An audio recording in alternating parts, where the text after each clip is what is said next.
பிடிஎம் cinema தங்களை அன்புடன் வரவேற்கிறது. சூர்யா நடிப்பில் விஸ்வநாதன் சன்னோட 7வது நாள் பாக்ஸ் ஆஃப் கலெக்ஷனை பார்த்துடலாம். அதனைத் தொடர்ந்து மகுடம் திரைப்படத்தோட 7வது நாள் பாக்ஸ் ஆஃப் வசூல் எவ்வளோ கொடுத்துருக்குன்னு சொல்லி இந்த வீடியோவில் நம்ம பார்த்துடலாம். 2 திரைப்படம் எவ்வளோ வெற்றி போடுகிறது என்று. மகுடம் விஷால் அவர்களோட தயாரிப்பில் வந்த ஒரு சிறந்த ஒரு திரைப்படம்னே சொல்லலாம். சௌந்தர்யன் அவர்கள் இந்த திரைப்படத்தை தயாரிச்சிருப்பாங்க. சூப்பர் குட் ஃபிலிம் தான். குறிப்பாக விஷால் அவங்க டைரக்ஷனில் இந்த திரைப்படத்தை பொறுத்த வரைக்கும் 2-3 கதாபாத்திரங்களில் கெட்டப் சேஞ்சாக பண்ணியிருக்காரு 2 இடங்களில். படத்தை பொறுத்த வரைக்கும் எதிர்பார்த்த அளவுக்கு இந்த திரைப்படம் வெற்றியை நாட்டவில்லை. கேரளாவிலவே இந்த திரைப்படம் பார்த்திங்கன்னா வசூலை கொடுக்கவே இல்லை. 1.25 லட்சம் தான் நேற்றைய தினத்தில் கொடுத்துருக்குது. ஒரு என்ன சொல்கிறது, ஒரு திரைப்படங்களை பொறுத்த வரைக்கும் விஷால் திரைப்படங்கள் சில திரைப்படங்கள் நன்றாக இருக்கும். ஆனால் அந்த திரைப்படத்தில் பல கட்ட போடுறேன்னு சொல்லி தன்னோட மூஞ்சியை மாற்றி தேவையில்லாத அந்த தோற்றத்தை கொடுத்து இந்த திரைப்படம் கடும் தோல்வியை சந்தித்த ஒரு திரைப்படமாக அமைந்திருக்கு. கேரளாவில் 1.25 லட்சம் தான். தெலுங்கானாவில் இந்த திரைப்படத்தோட வசூலை பொறுத்த வரைக்கும் பார்த்திங்கன்னா குறிப்பாக 2.5 லட்சம் தான் பண்ணியிருக்குது. திரையரங்களும் நிறைய எடுத்துட்டாங்க. நிறைய தேட்டர்லேருந்து மகுடம் திரைப்படத்தை தெலுங்கானாவிலையும் எடுத்துட்டாங்க 2 லட்சம். அதனை தொடர்ந்து பார்த்திங்கன்னா இந்த திரைப்படத்தில் எதிர்பார்ப்புகள் சம்மந்தமே இல்லாமல் முத்துமணி மாலைன்னு அந்த துப்பாக்கியை வச்சு சம்மந்தமே இல்லாத அந்த கண் சூடுகள்லாம் பார்த்திங்கன்னா அந்த பாடலை கொடுத்துருந்தாங்க. படத்தில் பொறுத்த வரைக்கும் அது கொடுத்துருந்ததும் படத்தில் சில விஷயங்கள் சம்மந்தமில்லாத இடத்துல சம்மந்தமில்லாத இதை பண்ணியிருக்கிறாரு.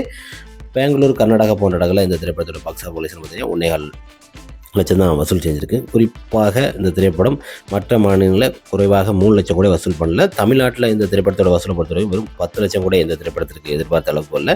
சென்னை, கோயம்புத்தூர் போன்ற இடங்களில் இந்த திரைப்படத்தோட பாக்ஸ் ஆஃப் வசூலை பொறுத்த வரைக்கும் குறிப்பாக பார்த்திங்கன்னா ஒரு 15 லட்சம் தான் கலெக்ஷன் பண்ணியிருக்குது. வேர்ல்டு லெவலில் மதுரை, சிங்கப்பூர் என பார்க்கும்போது பார்த்திங்கன்னா வெறும் 15 லட்சம். படத்தோட பட்ஜெட்டை பார்த்திங்கன்னா அதிக பட்ஜெட் இருந்தாலும் படத்தோட வசூல் ரீதியாக படம் ரொம்ப படும் தோல்வி சந்தித்த ஒரு திரைப்படம் தான்.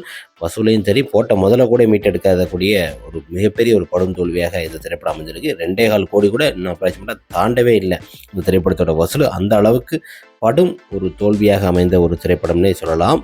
மகுடம் மிகப்பெரிய ஒரு தோல்வி திரைப்படம். 2.25 கோடி கிட்ட வசூல் செய்திருக்கு.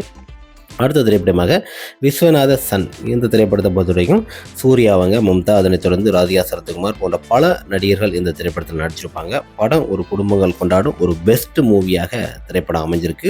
குறிப்பாக பட்டி தொட்டியெல்லாம் கலக்கக்கூடிய விஸ்வநாத சன்னை பொறுத்த வரைக்கும் முதல் நாள் பாக்ஸ் ஆஃப் வசூலை சூப்பரான ஒரு வசூல் எடுத்துருச்சு. 2வது நாள் அப்படி கண்டினியூவாக இந்த திரைப்படத்திற்கு சூர்யா அவங்களுக்கு மிகப்பெரிய ஒரு வெற்றி. கருப்பை தொடர்ந்து 300 கோடிக்கு மேலே ரீச் பண்ணக்கூடிய ஒரு திரைப்படம், ஒரு பெட்டரான ஒரு திரைப்படம் என்பது விஸ்வநாத சன் திரைப்படத்தை தான் நம்ம சொல்லலாம். கேரளாவில் இந்த திரைப்படத்தோட வசூலை பொறுத்த வரைக்கும் 7வது பொறுத்த வரைக்கும் நேற்றைய தினத்தை மட்டும் இந்த திரைப்படம் 2.5 கோடி கிட்ட வசூல் செய்து சூப்பரான ஒரு கலெக்ஷன். கேரளாவிலும் அதிக திரையரங்கில் இந்த திரைப்படங்கள் சக்கபோடு போட்டு வெற்றி நடை போட்டு கொண்டிருக்கிறது. குறிப்பாக கேரளாவில் சூர்யா ரசிகர்கள் அதிகமாக இருக்கிறதுனால அங்கேயும் இந்த திரைப்படம் வசூல் ரீதியாக நல்ல ஒரு கலெக்ஷன் ரிப்போர்ட்டை கொடுக்குது. தெலுங்கானாவில் இந்த திரைப்படத்தோட கலெக்ஷனை பொறுத்த வரைக்கும் 3 கோடி கிட்ட வசூல் செய்து சூப்பரான ஒரு கலெக்ஷனை கொடுத்துருக்கு. தெலுங்கானாவிலும் பல திரையரங்கில் இந்த திரைப்படங்கள் சக்கபோடு போட்டு வெற்றி நடை போட்டு கொண்டிருக்கிறது. ஒரு சூப்பர் டூப்பர் ஒரு திரைப்படம்னே சொல்லலாம். அதனைத் தொடர்ந்து பெங்களூர், கர்நாடகா போன்ற இடங்களில் இந்த திரைப்படத்தோட வசூலை பொறுத்த வரைக்கும் குறிப்பாக 4 கோடி கிட்ட வசூல் செய்திருக்கு. சூப்பரான ஒரு கலெக்ஷன் சொல்லலாம். அதனைத் தொடர்ந்து பார்த்தீங்கன்னா மும்பை போன்ற மற்ற மாநிலங்களில் இந்த திரைப்படத்தோட கலெக்ஷன் 6 கோடி கிட்ட, சிங்கப்பூர், மலேசியா போன்ற இடங்களில் இந்த திரைப்படத்தோட வசூலை பொறுத்த வரைக்கும் 2.5 கோடி கிட்ட வசூல் செய்து இது ஒரு சூப்பரான ஒரு கலெக்ஷன் ரிப்போர்ட்டை கொடுத்துருக்கு. குறிப்பாக பட்டி தொட்டியெல்லாம் விஸ்வநாத சன்னை பொறுத்த வரைக்கும் அதர் கண்ட்ரியிலிருந்து அதர் ஸ்டேட் வரைக்கும் சூப்பரான ஒரு கலெக்ஷன் ரிப்போர்ட்டு தான் கொடுத்து கொண்டிருக்கிறது. சக்கப்போடு போட்டு எப்படியாவது ஒரு 500 கோடி 300 கோடி கிட்ட ரீச் பண்ணிடும். அந்த அளவுக்கு ஒரு பெர்ஃபெக்டான ஒரு வசூலை எடுத்துக்கிட்டு இருக்கு. தமிழ்நாட்டில் இந்த திரைப்படம் சென்னை, கோயம்புத்தூர் போன்ற இடங்களில் இந்த திரைப்படத்தோட வசூலை பொறுத்த வரைக்கும் 8 கோடி கிட்ட வசூல் செய்து ஒரு சூப்பரான ஒரு கலெக்ஷனே சொல்லலாம். பாக்ஸ் ஆஃபீஸில் ஒரு நல்ல ஒரு கலெக்ஷன் கொடுத்த ஒரு சூப்பர் ஹிட் திரைப்படமாக அமைந்திருக்கு. சென்னையில் மட்டுமே 4 கோடி கிட்ட வசூல் செய்திருக்கு. மற்ற ஊர்களில் எல்லா ஊர்களையும் பார்த்தீங்கன்னா இந்த திரைப்படம் கிட்டத்தட்ட தமிழ்நாட்டில் 8 கோடியிலிருந்து 10 கோடி வரைக்கும் வசூல் செய்து ஒரு சூப்பரான ஒரு கலெக்ஷன் ரிப்போர்ட். குறிப்பாக 7வது நாள் கலெக்ஷனை பொறுத்த வரைக்கும் இந்த திரைப்படம் 30 கோடி கிட்ட வசூல் செய்து ஒரு சூப்பரான ஒரு கலெக்ஷன் ரிப்போர்ட்டை கொடுத்தது.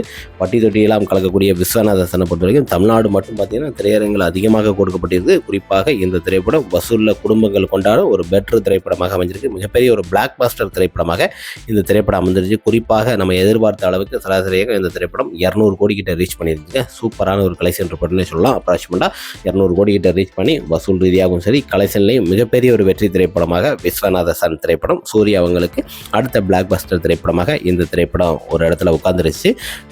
கருப்பையும் தாண்டி இந்த திரைப்படம் வசூல் ரீதியாக 200 கோடி கிட்ட ரீச் பண்ணி சூப்பர் ஹிட் திரைப்படமாக அமைஞ்சிருக்கு. ஓகே ஃப்ரெண்ட்ஸ், 7வது நாள் வசூலில் தான் குறிப்பாக விஸ்வநாத சன் மகுடம் திரைப்படத்தோட பாக்ஸ் ஆஃப் கலெக்ஷனை பார்த்துருந்தோம். குறிப்பாக விஸ்வநாத சன் மிகப்பெரிய ஒரு வெற்றி நடைபெற்று வசூலில் செம்ம கலெக்ஷன் சக்கப்போடு கண்டினியூவாக பார்த்தீங்கன்னா 2-3 நாளில் எப்படி 300 கோடி கிட்ட ரீச் பண்ணிடும் விஸ்வநாத சன்.